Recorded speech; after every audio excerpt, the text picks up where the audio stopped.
नमस्कार मित्रांनो, पुन्हा एकदा नवीन व्हिडिओमध्ये तुमचं सर्वांचं स्वागत आहे. मित्रांनो, मोफत सिलाई योजना या योजनेमध्ये कोणत्या महिलांना ही मशीन योजना मिळणार आहे मित्रांनो, आणि या योजनेचे वैशिष्ट्य काय आहेत आणि योजनेचे लाभार्थी कोण असणार आहेत आणि या योजनेचा फायदा कोणत्या महिलांना मिळणार आहे. आणि एक महत्त्वाची बाब आहे मित्रांनो, या योजनेअंतर्गत कोणत्या महिलांना प्राधान्य मिळणार आहे आणि महिलांना या योजनेचा फायदा मिळणार नाही, आणि आवश्यक पात्रता म्हणजे काय आहे, आणि या योजनेच्या अटी व शर्ती काय असणार आहेत, आणि या योजनेसाठी लागणारे कागदपत्र आपण या व्हिडिओच्या माध्यमातून समजून घेणार आहोत. तत्पूर्वी चॅनलवरती नवीन असाल तर चॅनलला सबस्क्राईब करून ठेवा आणि बाजूचा बेल आयकॉन प्रेस करायला विसरू नका. तर मित्रांनो, मोफत सिलाई योजनेअंतर्गत कोणत्या महिलांना प्राधान्य दिलेलं आहे? अपंग, विधवा महिलांना प्राधान्य देण्यात आलेलं आहे, आणि अनुसूचित जाती आणि अनुसूचित जनजाती या महिलांना प्राधान्य दिलेलं आहे. आणि या मित्रांनो, आवश्यक पात्रता याची काय असणार आहे? अर्जदार महिला महाराष्ट्र राज्याची मूळ रहिवासी असणे आवश्यक आहे. आणि या योजनेच्या अटी शर्ती काय असणार आहेत? केवळ महाराष्ट्र राज्यातील महिलांनाच या योजनेचा लाभ दिला जाणार आहे, आणि महाराष्ट्र राज्याच्या बाहेरील महिलांना या योजनेचा लाभ दिला जाणार नाही. अर्जदार महिला आर्थिकदृष्ट्या गरीब कुटुंबातील बेरोजगार महिला असणे आवश्यक आहे. अर्जदार महिलेचे वय 20 ते 40 दरम्यान असणे आवश्यक आहे. वय वर्ष 40 वरील महिलांना या योजनेचा लाभ दिला जाणार नाही. शिलाई मशीन योजनेचा लाभ फक्त महिलांना दिला जाणार आहे. राज्यातील पुरुषांना या योजनेचा लाभ दिला जाणार नाही. अर्जदार महिलेच्या कुटुंबाचे वार्षिक उत्पन्न 1.2 म्हणजे 1,20,000पेक्षा जास्त नसावे. अर्जदार महिलेकडे शिवणकाम प्रशिक्षण प्रमाणपत्र असणे आवश्यक आहे. आर्थिकदृष्ट्या गरीब कुटुंबातील विधवा व अपंग महिलांना प्राधान्य दिले जाणार असणार आहे. मित्रांनो, तुम्ही आता बघितलेलं आहे अटी व त्यांची शर्ती का आहे.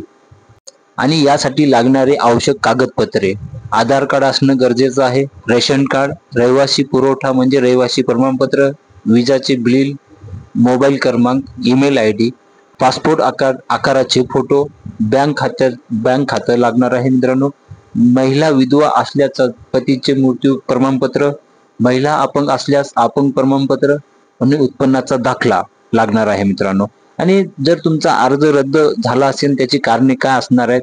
अर्जदार महिला महाराष्ट्र राज्यातील रहिवासी नसल्यास अर्ज रद्द केला जाणार आहे. आणि मित्रांनो, अर्जदार महिला ही आर्थिकदृष्ट्या गरीब कुटुंबातील नसल्यास त्यांचा अर्ज रद्द करण्यात येणार आहे. अत्यंत महत्वाची बाब म्हणजे अर्जदार महिलेचे वार्षिक उत्पन्न 1,20,000पेक्षा जास्त असल्यास या महिलांचा अर्ज रद्द होऊ शकतो. आणि आता मित्रांनो, अर्ज करण्याची पद्धत आपण थोडक्यात जाणून घेणार आहोत. अर्जदार महिला जर ग्रामीण भागात रहिवासी असेल तर आपल्या जवळच्या जिल्हा कार्यालयात महिला शक्तीकरण विभागात जावे.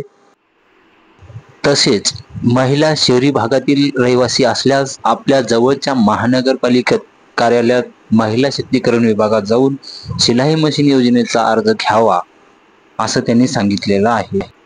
अर्जात विचारलेली सर्व माहिती सोबत योग्य ती कागदपत्रे जोडून सादर किंवा अर्ज जमा करावा. अशा प्रकारे तुमचा अर्ज ऑफलाईन पद्धतीने महानगरपालिकेत किंवा तुमच्या जवळच्या जिल्हा कार्यालयामध्ये सबमिट करू शकता.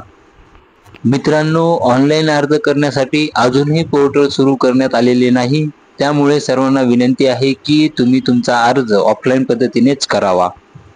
मित्रांनो, या योजनेमध्ये महत्त्वाची गोष्ट म्हणजे या योजनेअंतर्गत दिली जाणारी शिलाई मशीन हाताने किंवा पायाने किंवा मोटारच्या सहाय्याने चालवला जाणारी असू शकते.